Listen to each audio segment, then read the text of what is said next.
This is the Russian Dynamite, Masha Slamovich. Becca here. This is not America's Sweetheart, Davian. It's Billy Starks. And the super fly guy, Trayvon Jordan. This is the fly side flyer, Jalen Brandon.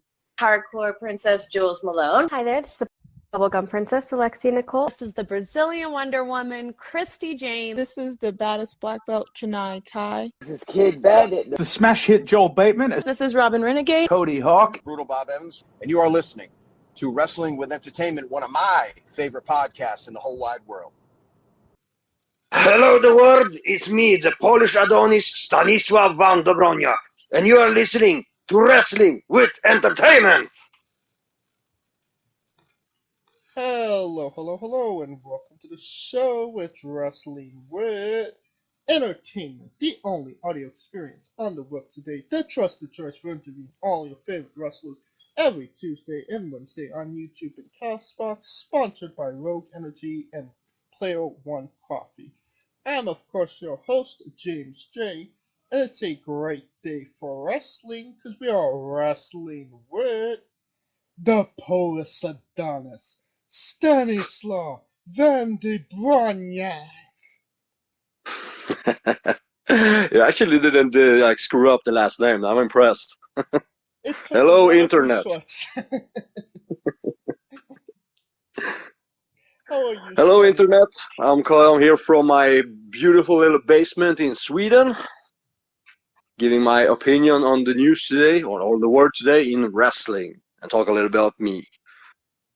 Well, it's actually all about you today. Oh, that's even better. Exactly. And where can we admire the Polish Adonis next, event-wise? Event-wise, this Saturday in Poland, Warsaw. There is my last show for this month. The next month, I will be in Sweden and Denmark. And then some other couple of days later in the summer, but that is to be announced yet. Okay. And where can we find you on social media and your merchandise?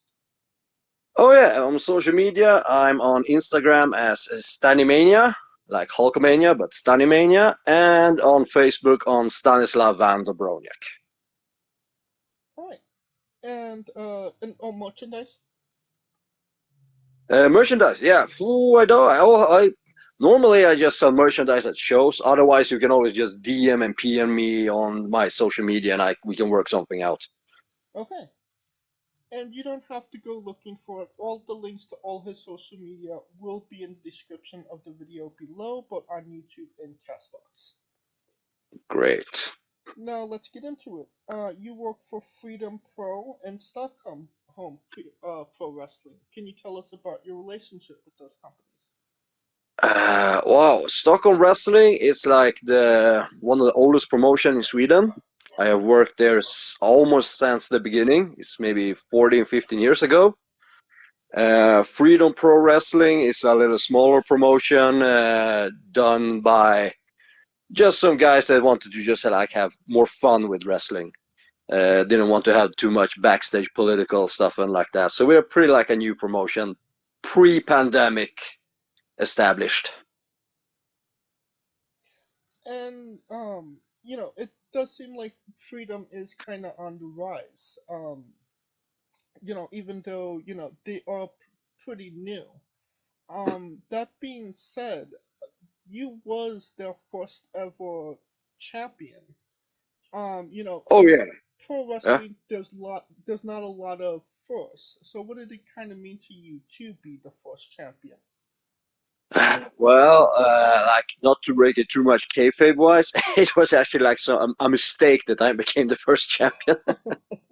Because the guys and girls who were supposed to be in the match, one got family issues, family problems, so he couldn't attend.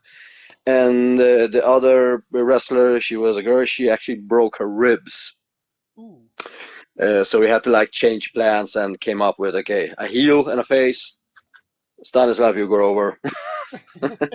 And it just worked out like that. I didn't hold the championship for too long. I maybe held it for 1 or 2 shows. I can't even remember. I mean, still, you were you did actually win the first championship, and you were Yeah, actually you yeah, were put myself reliable in the enough. history books. Yeah, and you were reliable enough. You were there for them to say, okay, well, you're here. You showed up. You're reliable. Here's the belt. Yeah.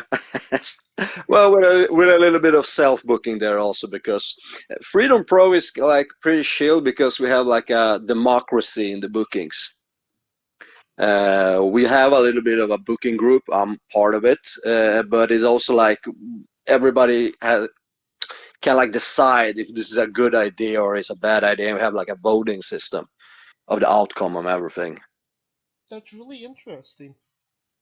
Yeah, it's kind of different if you compare it to other wrestling promotions. But the thing with Freedom is it was built like just to be hang out with cool people that want to wrestle. Don't have like all the bullshit around and everything. Just have it like chill and mellow.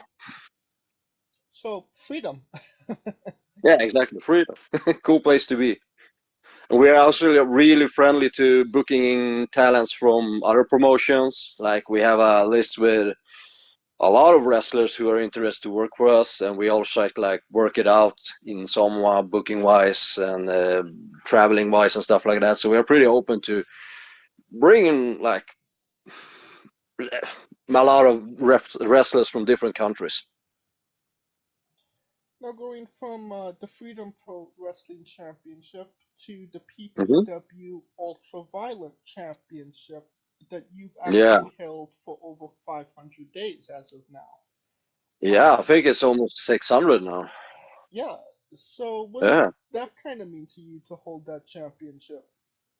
Oh, it's really cool because it's originally based in Poland in the PPW, and I wrestled in Poland for almost over 10 years also. And the guys that started PPW, I remember them when I was in Poland 10 years ago, and they're still little kids learning. And they created this, absolutely, in my opinion, one of the best promotions you can work for. If you are a big ECW fan from the 1990 area, 2000 era, you have to check out PPW. It's the Europe version of ECW. Now the Ultraviolent Championship is obviously, a hardcore championship. Yeah, Um, or even deathmatch championship sometimes. yeah. So is was that something that interested you? Because obviously, deathmatch wrestling is, not for everybody, let's say. No, not a favorite topic for the other wrestlers.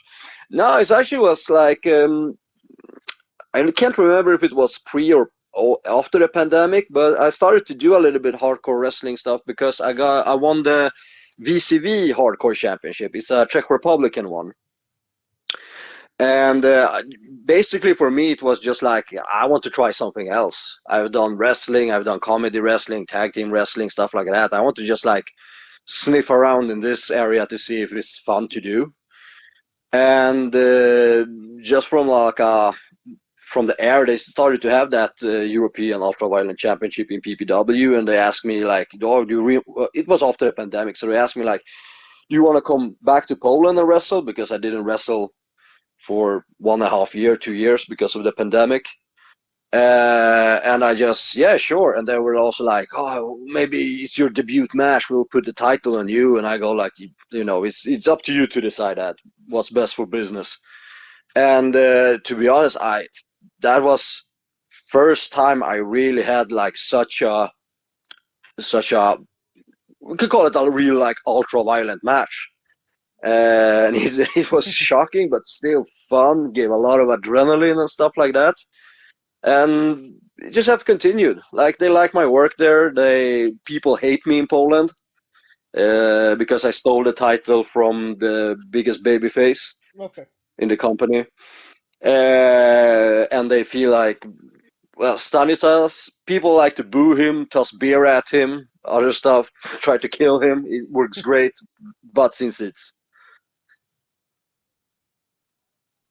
Is when it comes to death matches, is there something that you won't do in a death match, or something that you did do but said never again?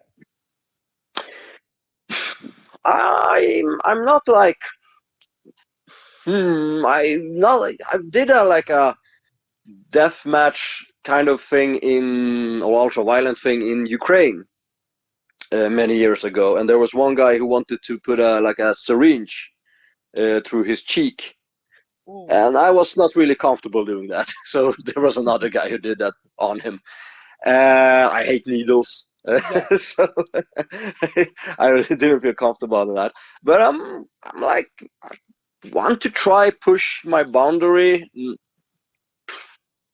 I have maybe not yet said no to all the ideas, but I still kind of keep it cool. I don't go like 3,000 light tubes to the head and burning barbed wire around. I don't go like that hardcore. Yeah.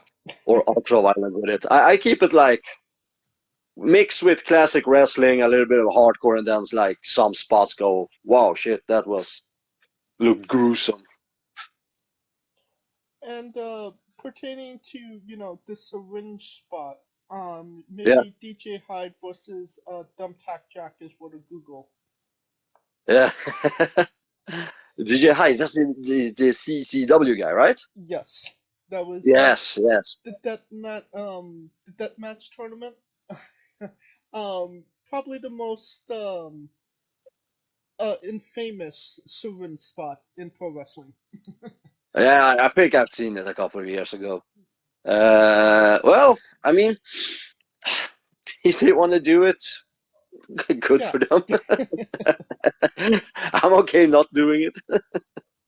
Well, keeping up on your, hardcore of wrestling, you actually competed in a casket match. What was that Oh about? yeah, I've done 2 or 3 casket matches, I think. Casket matches, which will be.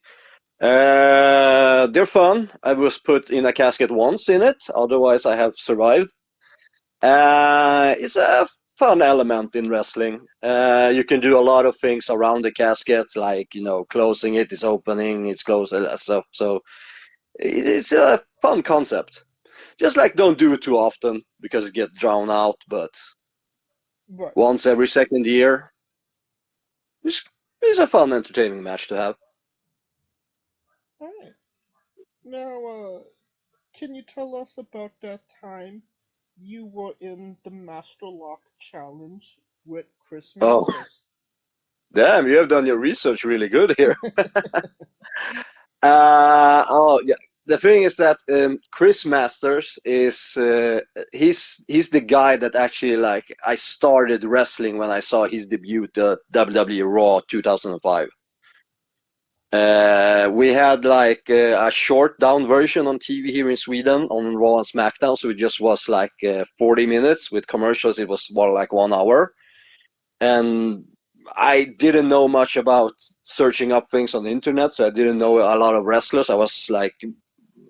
I was interested in wrestling, but not researching everything. And I saw the debut on Chris Masters there on Raw, and when I saw that entrance he had, it was like, man, I want to be that guy. That's just the music, how he looked, and everything. It was so amazing to see. And then a couple of years after that, I was still a rookie. I maybe had 2 or 3 matches before, but I saw that Chris Masters was coming to Denmark, and I was on Denmark training camp many years ago, but just before that, and they knew that I liked Chris Masters because they did interviews asking who do you like, who do you look up to, and stuff like that. And I said Chris Masters, so I told the booker oh shit, I'm coming just to meet him, coming for the show when you bring in Chris Masters. And just 2 days after I said I would just come by, just a crowd sitting in the crowd, he asked do you want to do a Chris Master Lock challenge? And I was just a young little kid. I was just marking out from that, really marking out. And well, one little thing led to another, and I got to share the ring with him. And for how old I was maybe 23, 24. It was better than a kid in a candy store. Was that a full circle moment for you? So I had yeah. Uh, it was one of a peak moment, you can say. Is that a moment that you take in the moment, or is that something that kind of sets in afterwards? Like, wow, I did that. It was pretty cool thing because my friends in Sweden were watching it because they did like a live stream of it and they were like happy for me that I got to do that. Afterwards, it was like, yeah, it was kind of surreal. But when I was basically in the ring with him, I was just like, don't fuck up, don't do anything like fucking up here. This, hope this work out good. Hope this work out good. Can you tell us about your relationship with in your faction, the bloody handsome gentleman, the Strangler? Yeah, the Strangler. Well, the Strangler is my brother from another mother. We have actually like me and Strangler before the Bloody Handsome Gentleman. It's a Freedom Pro thing because I've mostly been like a baby face in Stockholm Wrestling or in Sweden. And in Freedom, we had a short limit of heels. And I figure me and Strangler, we used to talk a lot about that we have like the same approach on life together and the same vision of the pro wrestling business. So I just gave him the suggestion like you and me should tag together, form a stable. We have the Bloody Handsome Gentleman. We're pretty like old school gimmick wise. So and from that we had a couple of we're pretty much good established at Freedom Pro. What's a pet peeve about the Strangler that you just don't understand? He barely talks.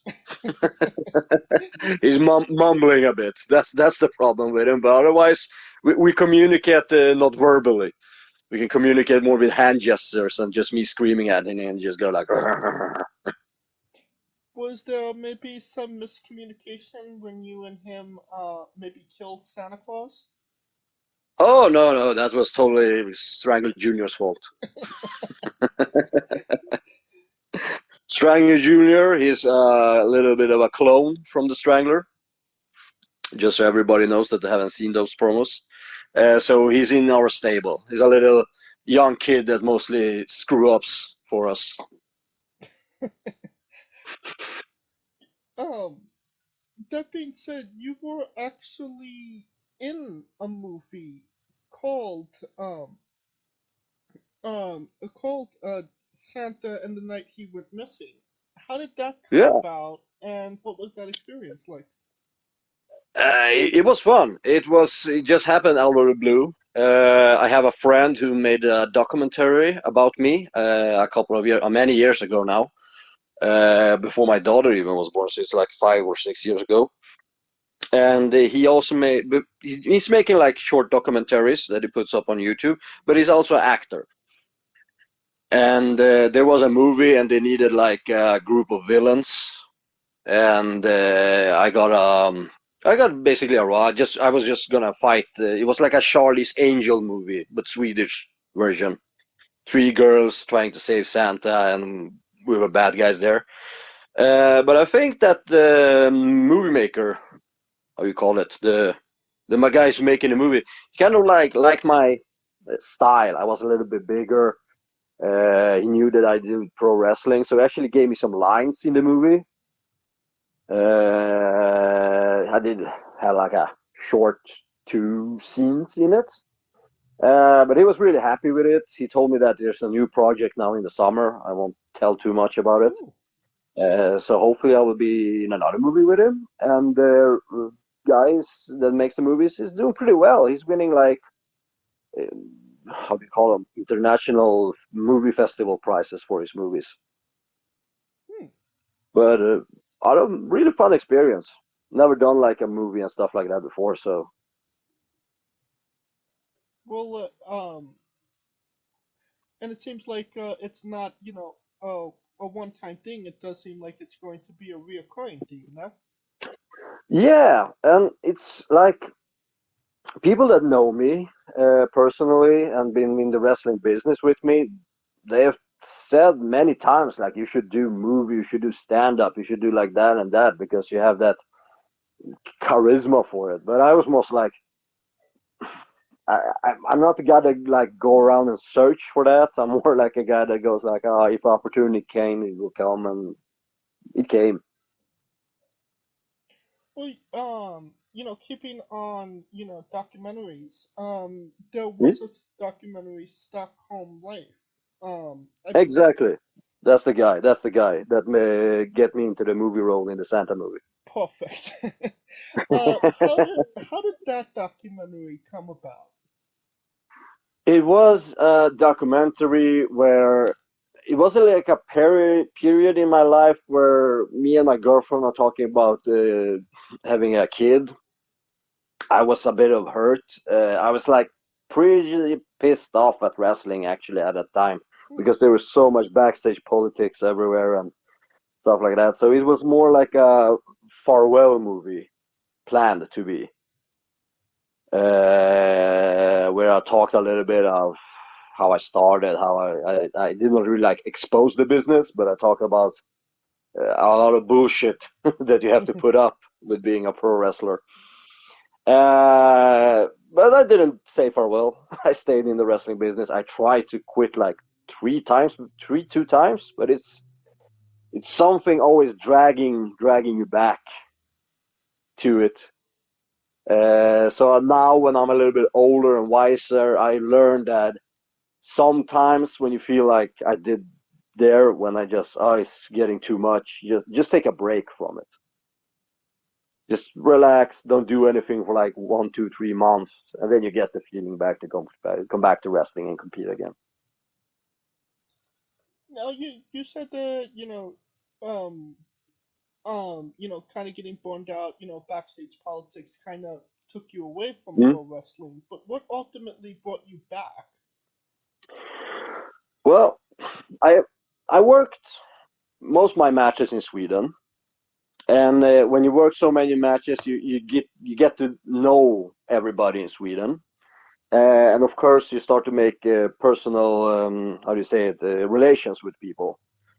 And what I remember, the biggest thing that like get me like a roller coaster up and down, like this is awesome, wrestling is awesome. Oh no, oh fuck, I hate this thing. I love wrestling, I hate this thing. Was that when I wrestled outside of Sweden, I didn't get like too deep relations with the other wrestler or the promoters and stuff. So everything was really cool. I didn't have to bother about the backstage drama, the backstage bullshit, and everything. But then he came back to Sweden and it was like, oh, this again, this, and this. So it was really like a roller coaster ride. When I enjoyed wrestling outside of Sweden, and that like brought me back to liking wrestling, and then wrestling back in Sweden, and that like brought me down. But when you get older, you get wiser. I know what to like put my energy on. What I'm feeling like, this even though there's backstage bullshit everywhere, I can go like, okay, I don't have to be a part of this. They can be a part of that. I'm just sitting here enjoying life, etc., etc. Now, one thing I found very interesting is that your boots, you have the craft boots, like Yes, on Chic. exactly. And I How? did them after the passing of the Cheek, actually. Oh, so it is an homage to him. It's a homage to him. After the passing of the Cheek, I love the Cheek. I love the Cheek's rant on X or Twitter, formerly known Twitter. I love the rants on his Facebook, even though I know that he wasn't writing them. But the interviews with him from the old days, from when he was on Howard Stern, it just made me laugh that this like character exists. Oh yeah, So it's a homage to him. You're correctly. well, definitely love the on Chic, Cheeky baby. Cheeky baby. Now, can you tell us about that time you told 15,000 people, they were jabronis. Another awesome moment just happened like last summer. We wrestled on a festival. It was like a festival like We Love the 90s. So there was a lot of bands from the 90s like Venga Boys, Lubega, and old artists or music artists, as you call them. And we were having a wrestling show there. I wasn't really like bothered. I knew there was a lot of people because the show was, there were like 15, 20,000 people on the festival. But at the same day, I heard, oh, the promoter went to me and he goes like, oh, I forgot. You're going with those guys on stage and talk to the audience. And they were from guys from Finland because it was Finland versus Sweden. I joined the Finnish team. I was a heel then, actually. And just as soon as he said that, like you're going on the main stage in front of everybody, and there are like Titantrons everywhere and stuff. My first thing was just like, oh my God, this is an opportunity for me to say that 15,000 people are jabrones. I mean, even if they don't let me have the microphone, I'm just gonna take it and say it. And that was exactly what had happened because just before we were going on stage, the guy who was running the whole thing, or I don't know the whole thing, but he was running the main stage. He told us like, yeah, you're not allowed to talk in the microphone. You are supposed to do some wrestling moves and blah, blah, blah. And we were just like standing there. It would just look stupid if we do wrestling move and don't talk. We just bash the crowd instead. So we went up the stage. We started to pose. There was some host there, like a TV celebrity in Sweden. And she was talking with our manager. And I just, like, when the manager was talking, I just took the mic from him and I just said, like, I can't even remember what I said, but I said, like, it feels so bad to be in front of, like, 15,000 jabronis here at the We Love the 90s festival, blah, blah, blah, blah, blah. I just, like, felt like I needed to do that. Yeah, otherwise, it would be a huge missed opportunity. I'm assuming jabroni comes from on Chic rather than The Rock again, right? Yeah, from the Chic. Cheeky baby. Cheeky breaky. Now, can you tell us about that time you almost got KO'd by Frank Andersson? How did you know about that story? It was Frank Andersson. He was a VCB legend. He was like the first really Swedish pro wrestler. For those people who don't know, he was the first Swedish pro wrestler ever to attend a major promotion in America. He was a former like real wrestler, Olympic wrestler here in Sweden. Very famous person. Everybody loved him. Everybody knew who he was. And they got him, the promoter in Stockholm Wrestling got him into competing in two or one match in Stockholm Wrestling and being like a special referee in one. Okay. And yeah. Well, I'm so sorry, I thought you said something. No, no. I was just like, okay, yeah. Yeah, and there was he was going to go a match against the Stockholm Capital City champion at the time, who was called Ken Malmsten, for a title match, and it was like his big return. He hadn't wrestled in a pro wrestling match for like 20 years or something. So we had the show, and during that show, he got like knocked out. He got knocked out by mistake. But he like snapped out of it and continued the match. But when we were putting down the ring, people were leaving. I saw him he had his own backstage area or room. I saw that it was open. He was changing clothes, and I went like, "How did it go? How did the match go?" You know, Frank is a little bit. He kind of like liked me because he called me the Polish guy.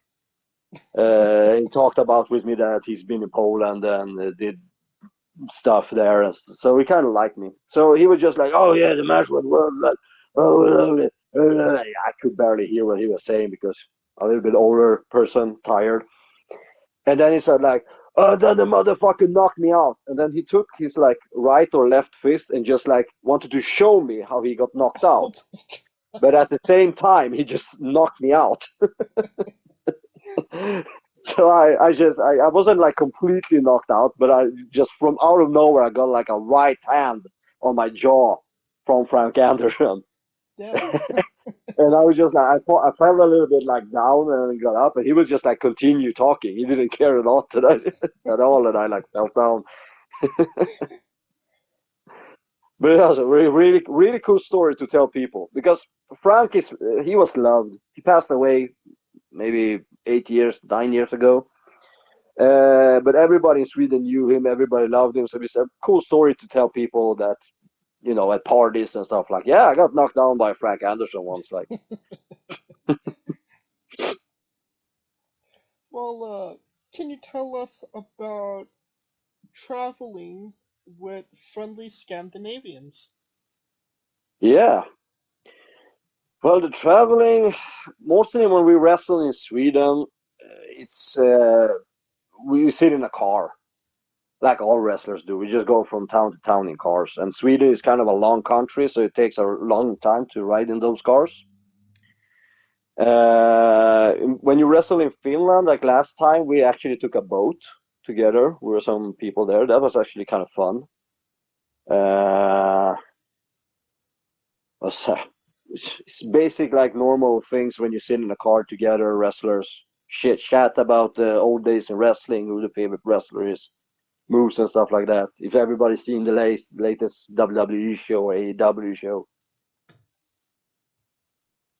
Well, I was referring to that time. Maybe Ken Zane and Alice Inc. would not leave you alone.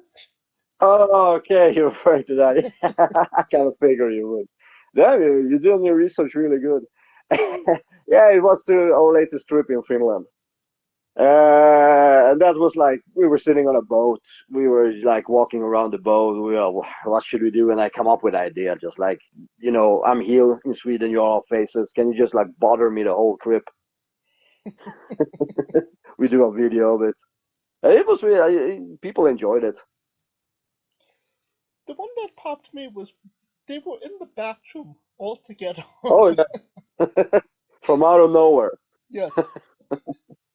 I had my own private hut, but they still were there. Okay. Well, traveling with friendly Scandinavians, that's a great segue Yeah. into Stanny's bizarre adventure. You're a pro wrestler that goes up and down the roads, and weird, crazy, and bizarre things are bound to happen. Can you tell Hmm. us a road story that fits that description? A road story. Oh man, there have been so many road stories. I remember that wrestlers like did enjoy traveling with me because I kept them entertained. And there were some moments where let's see, if I remember this correctly. There's some moments when I just got like so restless. I was just sitting in the car and starting to do restless, and I was starting to do like weird noises. And I had, if I see if I can remember how the it was something noisy like that. That I started to talk with that voice, and the other guys were laughing, and I just continued to start to talk with that noise the whole time. Little did they know that after like a 6 hours drive, I was talking with that voice the whole time. Oh, wow. Yeah, but just by like coincidence, the time just like flew so fast when I was just like commenting everything in that voice and talking about wrestling. So it got like a little bit of thing that I should like continue to talk with that voice every time. It dropped down after that. I don't do that anymore. All right, no, actually, like not so many crazy stories that has been like.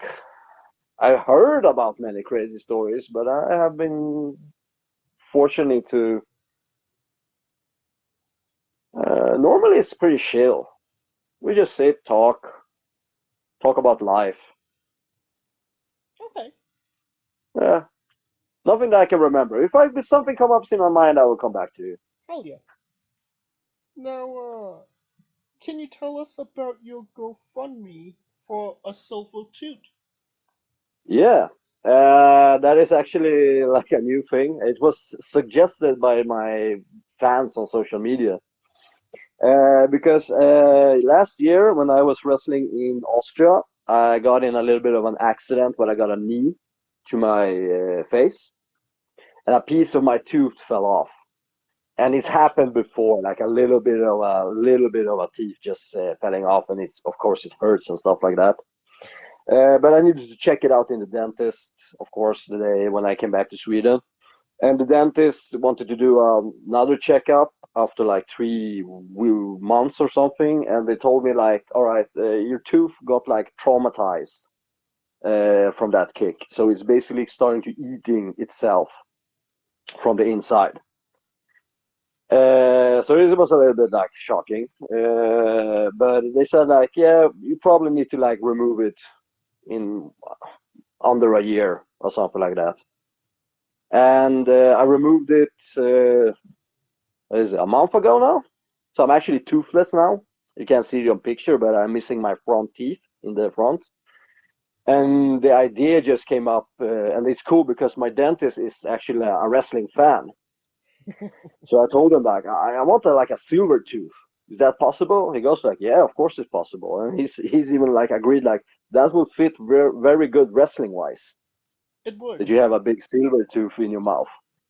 And I was just like, yeah, heck yeah, we're gonna do that. And so the plan is to get a silver tooth. The only thing is that the insurance company that I had, they don't want to pay for just the silver tooth. They paid for the surgery, the removing of the teeth and everything, but they say they don't want to pay for the silver tooth because it's aesthetic choice. They can pay if I get a normal tooth in there.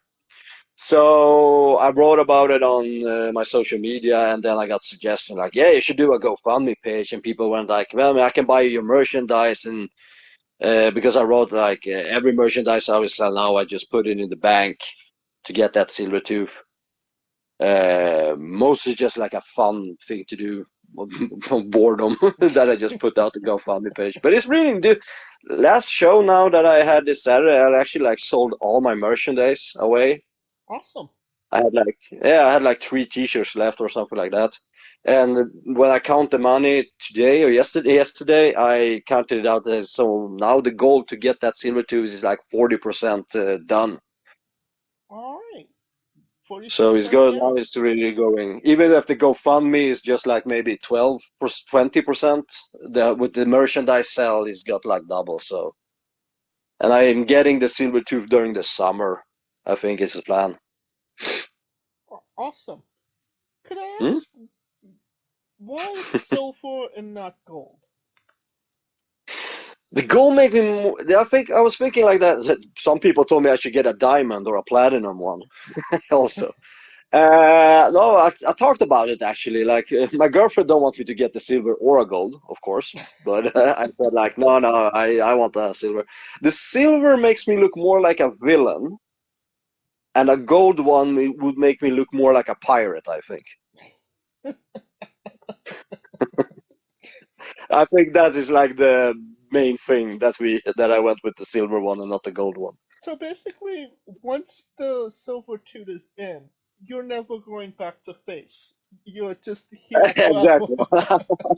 I'm gonna go 100% heel.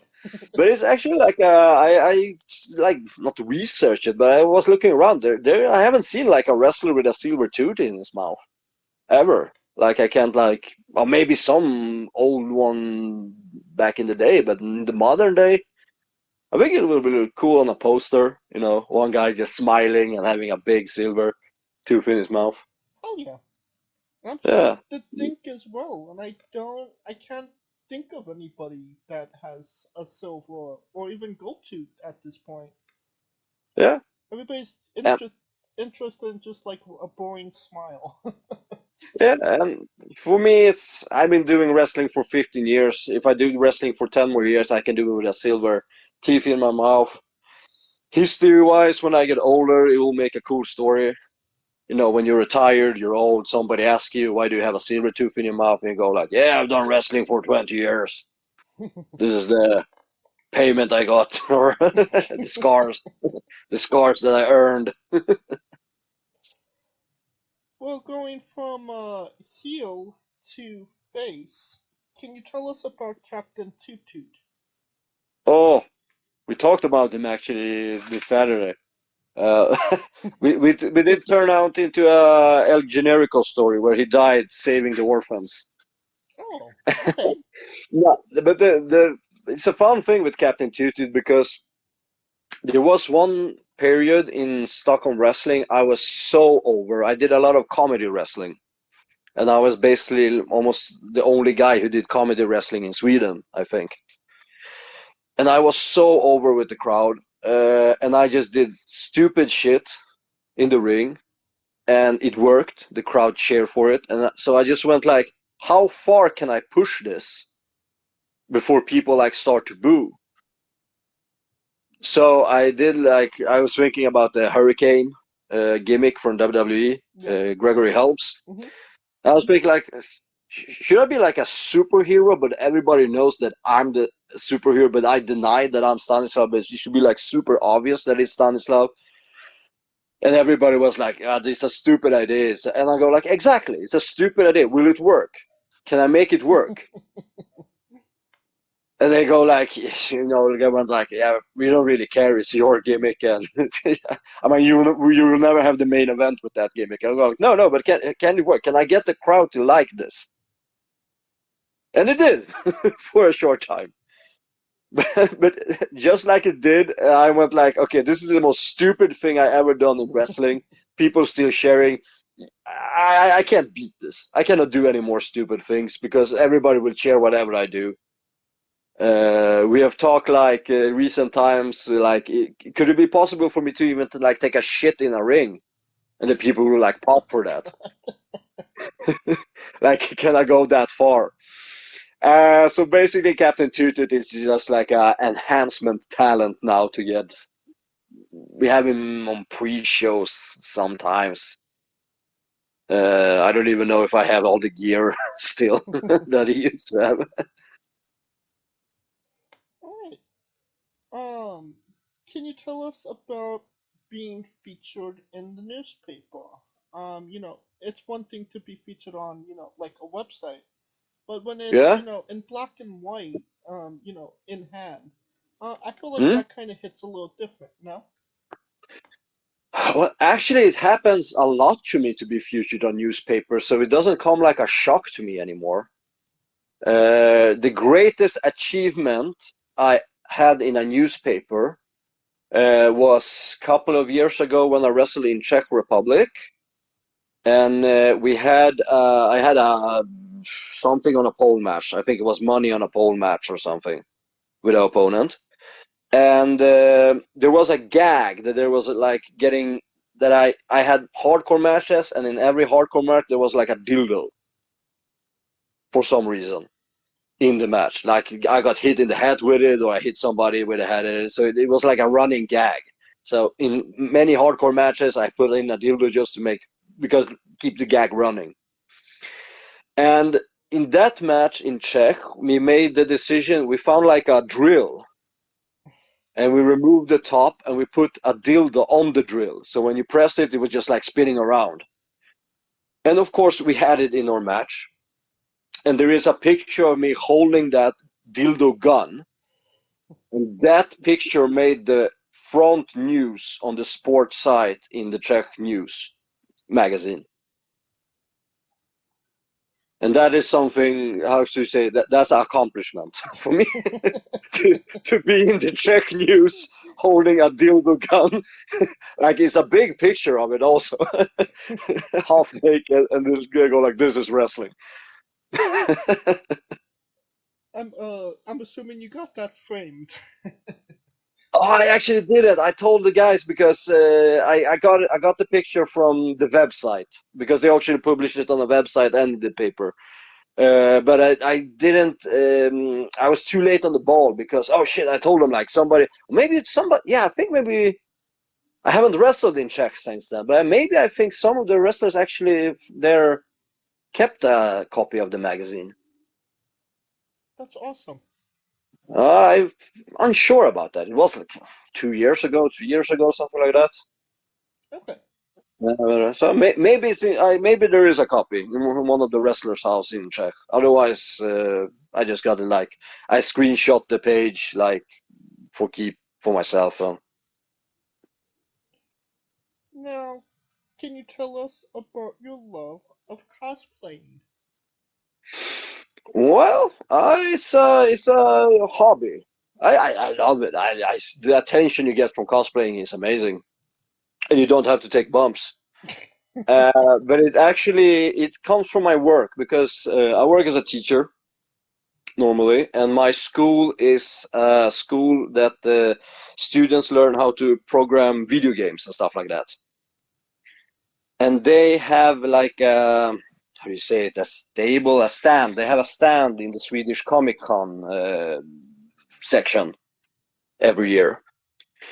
And so they asked me like, do you want to be there? And I was, of course. And then I just like thinking like, can I dress up in something just for the fun of it? And they go like, yeah, sure.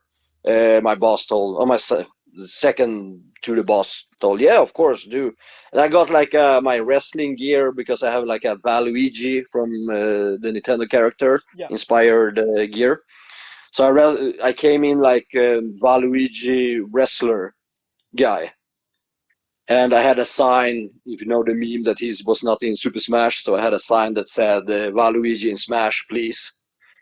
And I was walking around with it. People enjoyed it. And the thing was that my boss, because my second boss was there, but my boss came with his family to Comic-Con. And he saw that when I was standing like Valuigi next to their stand, there were, of course, people coming to me taking pictures. And then he went to the stand, our stand, the school stand.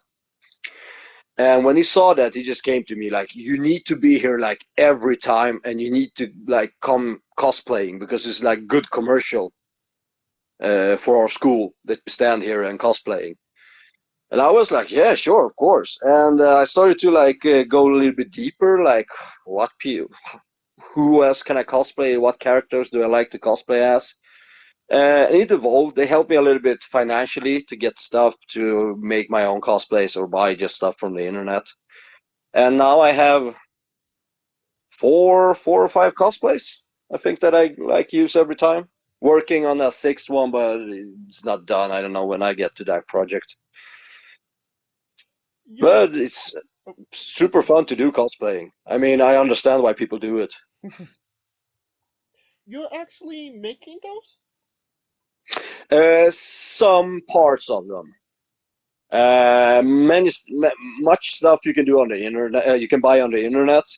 And I'm living with my family, having work, doing wrestling, so I don't have too much time to just sit and do everything by myself. But there are some fine things I can like combine, buy some material.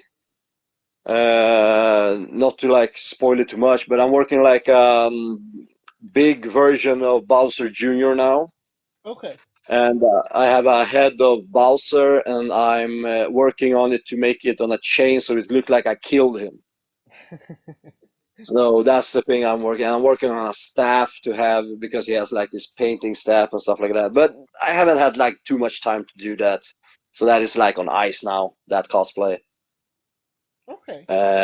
Last time, people have been always telling me like you should go like Kratos on a cosplay from the God of War series. Yeah.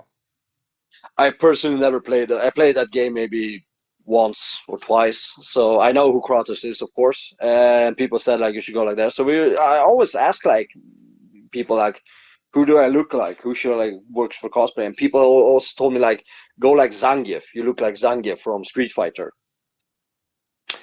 So I made last time the Zangief cosplay. And it was a really huge success. It's going to be Comic Con again now in 2 weeks. I'm going as Zangief the all 3 days because it was really popular. Oh, yeah. There was some Swedish famous rapper who came to me and went like, this is the fucking coolest cosplay ever. Like, take a picture with me. The newspaper, they did like a TikTok segment.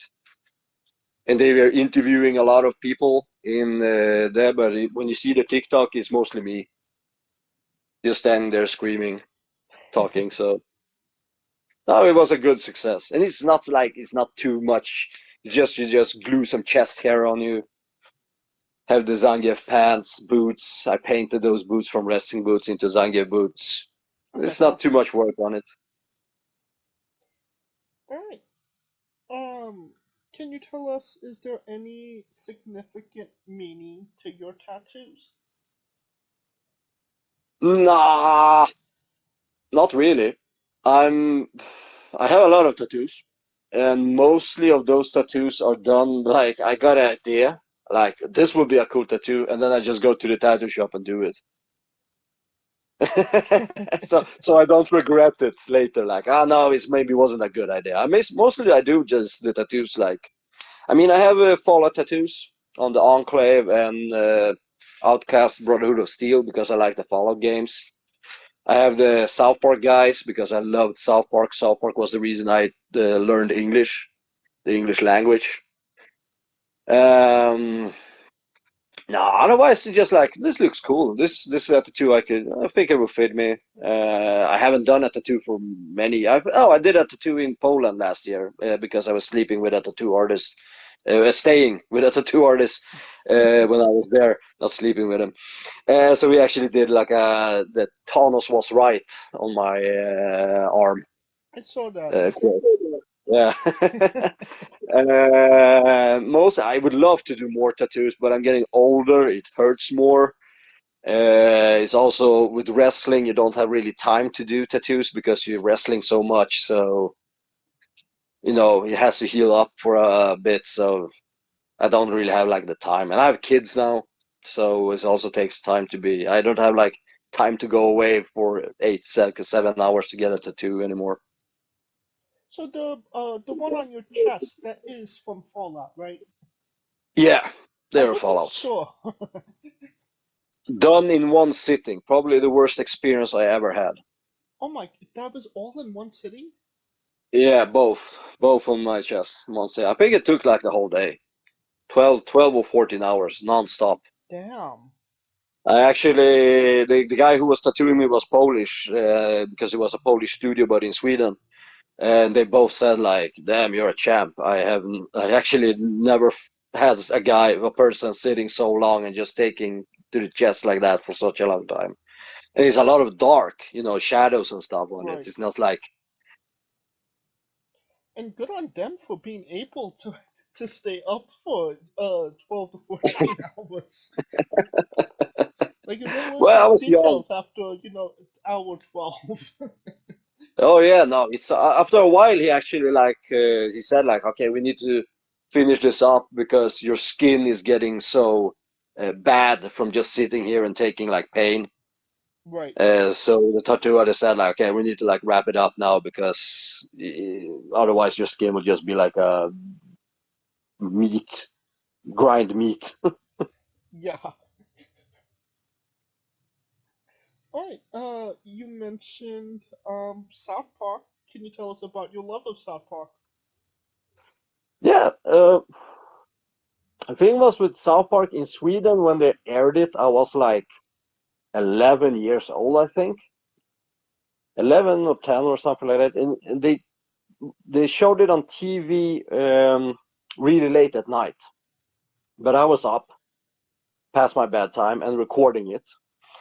And back in those days, there was no subtitles because if you wanted the subtitles on English shows or films, you had to go it's called text TV. I don't know if it's something in the States also. You have to I'm not press a sure. special button, press in a code, and then the subtitles will show up. Okay. Yeah. Yeah, we had something like that here in Sweden. And when you do that, those subtitles don't record on the videotape because it was VHS back then. So after I had to watch the episode, I think I saw it. I knew the whole first episode from start to beginning, from beginning to the end. I knew every quote and everything because I did see it so many times. And because there wasn't any subtitles, every time I didn't know the words, I looked them up. And it was in a dictionary back then. No internet. It was just books you have to look up every word.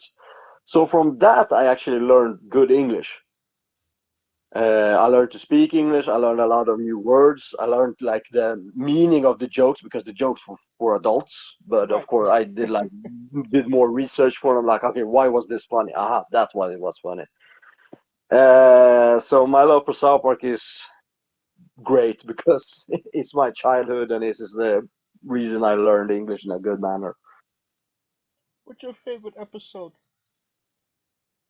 Oh, that is a hard one. Damn, that is a hard. Which one would be my favorite? I had some. It was such. It's from the first seasons. I love the with the Jacavosaur. That's a good episode. It's like season 1 or season 2, I think. A personal favorite of mine is the Black Friday trilogy. Oh, the trilogy, yeah, from the not Lord of the Rings, Game of Thrones. Yes. Yeah, I couldn't relate to it too much because I have never watched Game of Thrones. I haven't watched Game of Thrones either, but I understood the references because Yeah, I did this everything was also, but memed at that time about Game of Thrones, so I knew the memes. exactly that was the same for me. But I think if I actually like watch the show, I will appreciate those episodes more. But Maybe, but it still hits. I still go back and watch those episodes. well, and then they were actually, if I remember it correctly, they were the episode that put up the Stick of True game. Oh, that's true. Because Mm? the whole thing about that was Xbox One Versus or PlayStation. PlayStation 4. PlayStation, Yeah. yeah, PlayStation 4. So that was a good. How do you say it? Oh, in Sweden it's called övergång when you go from one point to another. From point A to point B. Yeah, exactly. Yeah. That was a good marketing tactic from them to do that. Oh yeah. There's always an agenda with them. Oh, Now, another tattoo that I noticed is, you have a lot of Super Mario tattoos. Can you tell us about yeah. your love of Super Mario? Actually, I had them because as I was also like a childhood thing. I grew up with a Nintendo. I actually grew up with a Sega, but then I got a Game Boy, and then it turned to Nintendo 64, then a GameCube, then a Wii. I stopped at Wii. I haven't got a console after Wii. But there is like my upper body is mostly like gray tattoos, or a bit like darker colors and stuff like that. And I decided that on my lower body it would be more colorful tattoos, and on my legs I did like a lot of characters that I like from cartoons and like my favorite DC character, my favorite Marvel character. So I put them like superhero gang and villain gangs on each leg, so they're standing like they're a team of different characters. In my best dream, I would love to have the whole leg with them, but at the same time, it's the painful thing to do tattoos on the back of your leg, and I don't have time to do them. But hopefully, in the future, I can grow those gangs so they get a little bit bigger. But I have Luigi, because a couple of years ago I was a little bit thinner, so I looked more like Waluigi. Now everybody says that I look like Wario more. And I have Bowser and Bowser Jr. because the greatest villain of all time, Bowser. Hell yeah. Alright. Now, can you tell us about cooking with Stanisław? I was oh, that's one old one. Damn, I was doing kvass. It was a period where I tried to be more like Slavic. I tried to find like my Slavic roots, so I started to do kvass, and kvass is like a beer that made of bread that you can do at home. And I learned the recipe to do that, but I changed because it was around Christmas. In Sweden we have something called lusebulle, and it's like saffron cakes that you eat for Christmas. So I started to do kvass on that, and I recorded it just for the fun of it. Didn't have much else to do. And that video, I don't even believe that it's still on YouTube. No, I don't think that's a over. That's what's yeah. I don't think it's on YouTube. I think it's only on Facebook, because it was before I had a YouTube channel. But now there was a guy that was a friend of mine in Poland. He did a cooking with Stanislav video. Maybe it's that one you're referring to. Like a lot of still pictures I saw. I did see Yeah, just still th- pictures. that was actually that was actually one of my friends in Poland who did it for me because he remembered the Cooking with Stanislav episode. So that's like a fan made video. All right. Now it's time to get into the colossal question. Let's say Right? that they're making a movie about you. Every Yes. movie has a soundtrack. What would be the first 3 songs on your movie soundtrack? Damn, let me see. I'm a huge Rammstein fan. So probably there will be a lot of Rammstein music in it. Okay. Then I have to think it will be a comedy or it will be an action movie or just a documentary. Weidmann's Heil with Rammstein. I used that song for many years in like my entrance song. I had it probably for 10 years before I changed it. Changed it for the first time. After that, I listen a lot to Little Big. They have a song, I don't know if I can swear, but it's called Fucking Assholes. That would probably be a song that I would have. Okay. I would, just to be a little bit marky about it, Batista's old theme song when he was in Evolution. Oh, so That's the his. original Batista theme without the lyrics. Yeah, without the lyrics, because I still listen to it when I work out at the gym. It's get me so pumped up. Hell yeah. Uh,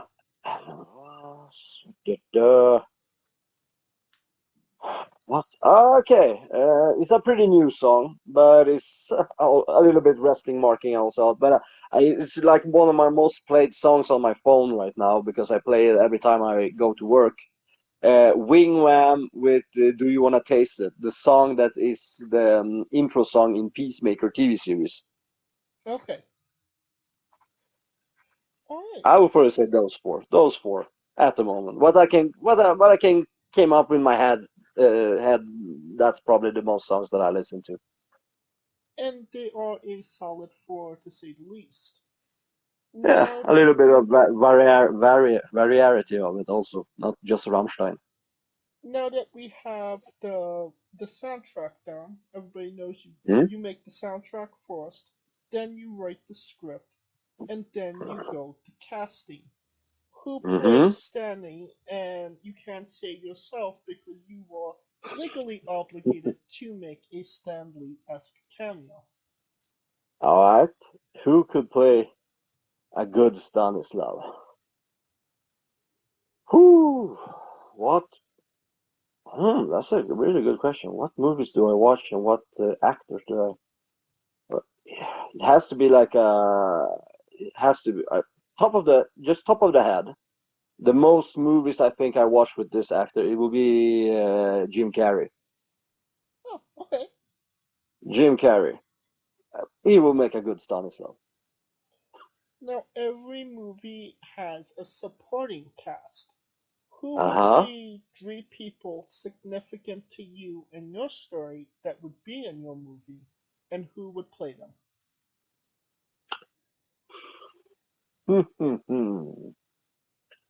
Schwarzenegger, Arnold, Okay.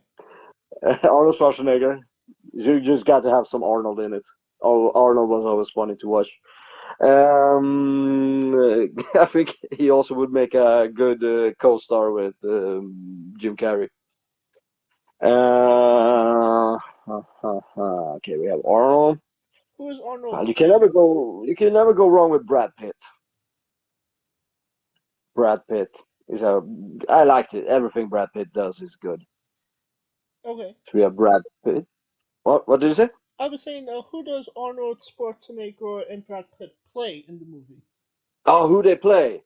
Arnold Schwarzenegger will play my girlfriend. I think that would be a good one. Brad Pitt. Brad Pitt can also play good villains in time to time. He can be like oh great. He can be like a carnation of all the self-bookers I had to deal with during my life in pro wrestling. Okay. So that's a good villain. And of course, he need also to have a little bit like a bad guy between his.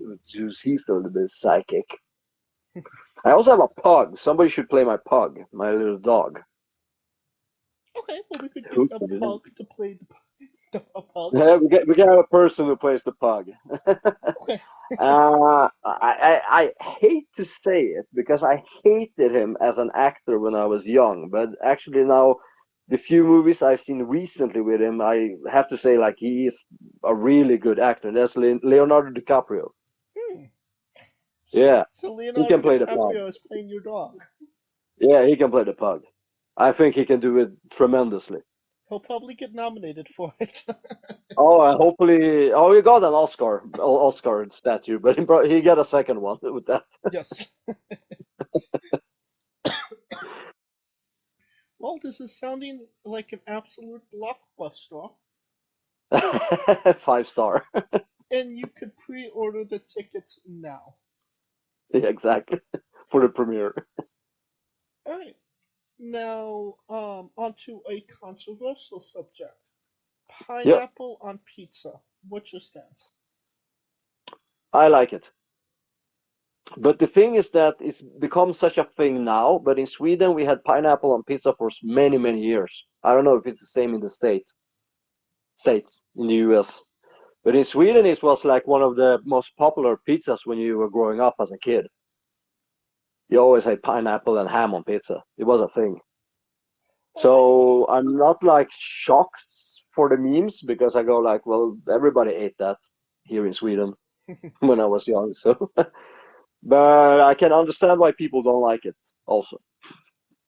Well, I was under the assumption it was invented in America, but I believe somebody Um, told me it was actually invented in Canada. might be so. I mean, I my pizza history isn't that good.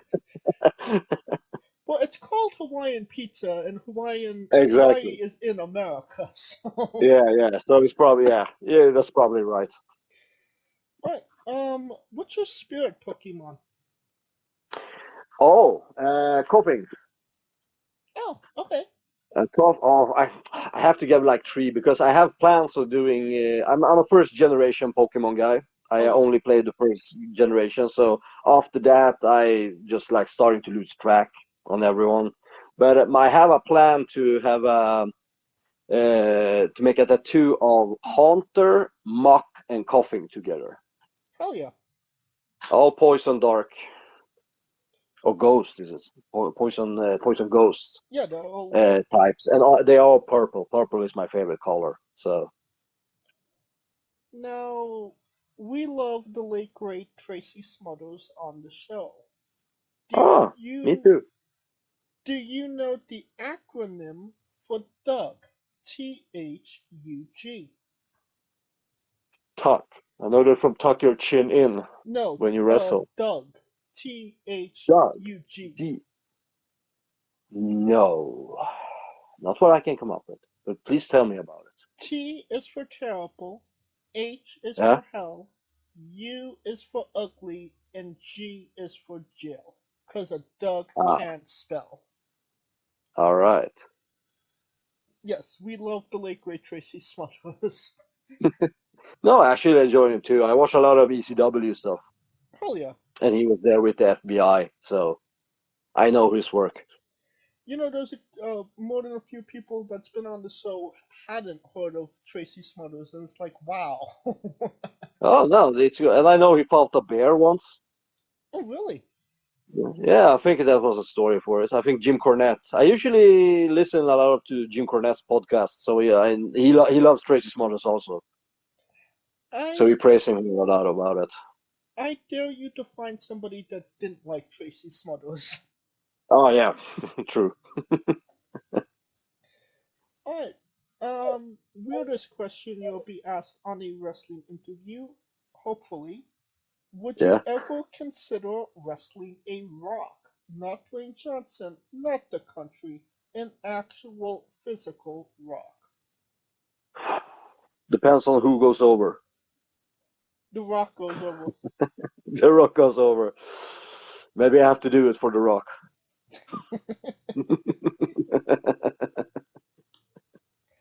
So you would put The Rock over? I could put The Rock over. I did it for The Rock.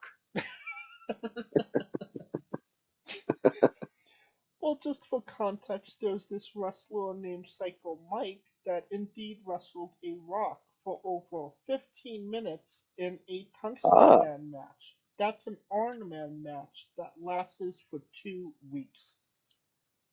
Damn. I heard about that name. Psycho Mantis. I heard about it. Oh, Psycho Mike. Psycho Mike, sorry, Psycho Mike. Yeah. Psycho Mantis is from Metal Gear. That's what I got Yeah. the reference. Psycho, I think I actually heard Psycho Mike, the name somewhere. I don't remember watching any matches with him, but I remember it. Probably because he wrestled a dog a couple of years ago. Oh, okay, yeah, that I remember. Yeah. That I remember. Yeah. Like a big brown Labradoodle stuff. Yeah. Kind of dog. Yeah, I saw that clip. Honestly, I was just happy that he wrestled something that wasn't just an object.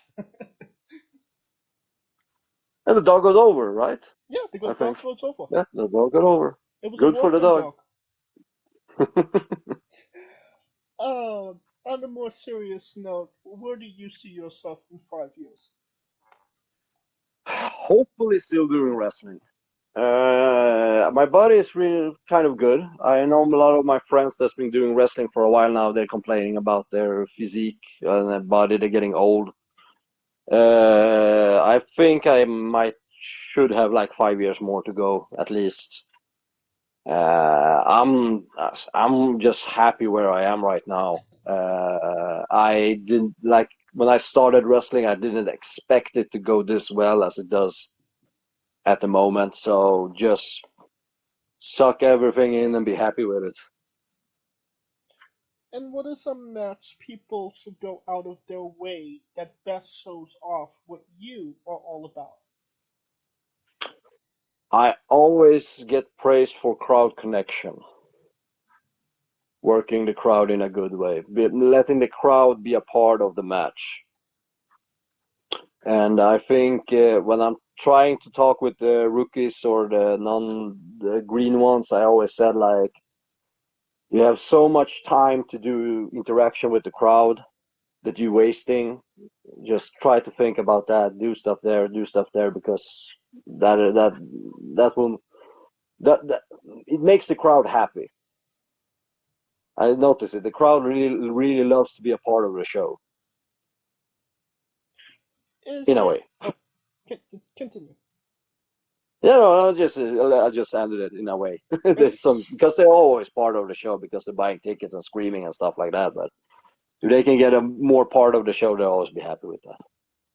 Is there a match that you have had that best shows off what you are all about in the ring that you would like people to see after this interview?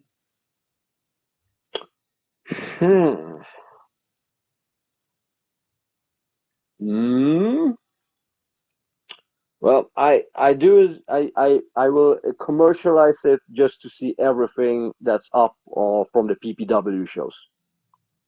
Because I'm telling you, if you're an ECW fan, you would just love it. The crowd is wild. The matches are really huge, inspired by the ECW, the good times of ECW. So maybe some matches with me are there, but I would just recommend everybody to just watch the whole show. So watch any match that's available from PPW. Hell yeah. And Yeah. I'll go to their website, their YouTube page, and I will grab one of your matches and put it in the description of the video below. Sure, I think there are one or two. I think I put one. I have my own YouTube channel, Standing Mania. Also, I think I put up one of my match from PPW or two matches from there also. Definitely, your YouTube page will be in the description of the video below as well, and people could watch, just binge watch all your matches. Cool. Maybe I get my 84th subscriber. And since we are nearing the conclusion of this interview, we are wrestling with the 8 questions of doom.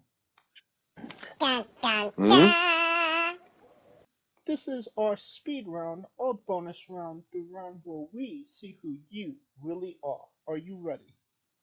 I'm ready. Shoot. Excluding yourself, greatest wrestler of all time. Mike Awesome. Worst wrestler. Damn. Who is speed round? It should be the Goon. Your main eventing WrestleMania for the World Championship. Who is your opponent? Randy Orton. If you could come out to anyone's entrance music, past or present, who would it be? Damn. It would be probably Batista. Old team. Finish the sentence. Kayfabe is... Alive as much as you keep it. We would have also accepted taste great on toast. Ah. No, but actually, just if I can just like get in a little bit thing here. I've been wrestling in Sweden for 14 years, and I'm talking Polish as my character, and there are still people coming to me and finding out that I'm talk Swedish. So I have worked people for 13, 14 years that I'm not Swedish and just talk Polish. Oh yeah. No, kayfabe works. Squash. Vegetable or fruit? Fruit.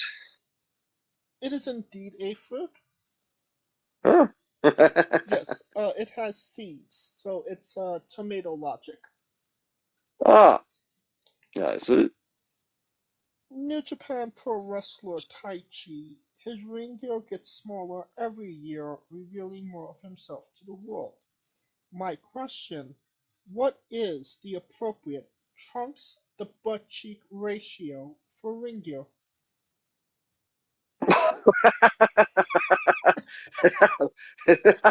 I had no clue. Cup?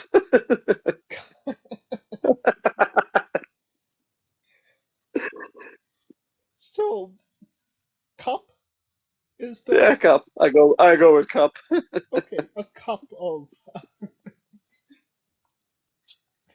Alright, and the last question, the main event, the thing everybody wants to know. Have you ever had a conversation with a stranger in a supermarket about Darby Allin? No. It's not over in Sweden yet. And that's the correct answer. And that will conclude this interview. Thank you so much for coming on and doing this with me. Oh, thank you. Thank you for having me. I will enjoy listening it when it comes out. And once again, where can we find all things Stanisław on social media? Mostly just type Stanimania. Stanimania on Instagram, Stanimania on YouTube. It's actually Stanimania on X, formerly Twitter, but I don't use Twitter anymore. I haven't used it for a long time.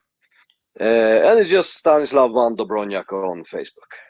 And that should be all, I think. And we could get your merchandise by DMing you, correct? Yeah, DMing me. I had that web page a couple of years ago, but it shut down because the company that had it shut down. So after that, I just bring my stuff to the shows and you can buy it there. But if you want to buy it from overseas, feel free to just PM me. Alright.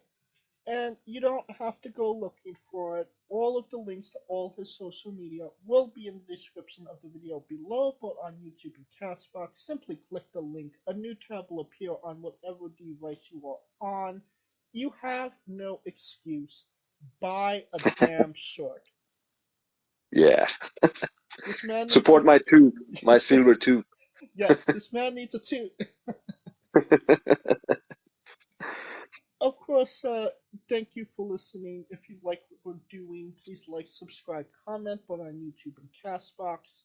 This was sponsored by Rogue Energy and Player One Coffee. Join us next Tuesday and Wednesday for new incredible interviews, and follow the show at Wrestling with E, both on X, Thread, and Instagram for information on who we're interviewing, when we're interviewing them, links to those interviews, and so much more. Follow me personally at JamesJ993. Alright, when I say wrestling with, you say entertainment, okay? Okay. For our special guest, Stanisław Van Dobroniak, Coleco Yacht, Scooter Dust, I'm James Shea, and this has been Wrestling with Entertainment. Hey folks, this is the Colossal Mike Law, and you are listening to Wrestling with Entertainment. Enjoy the show, support these guys. We appreciate it very much. We'll see you at ringside.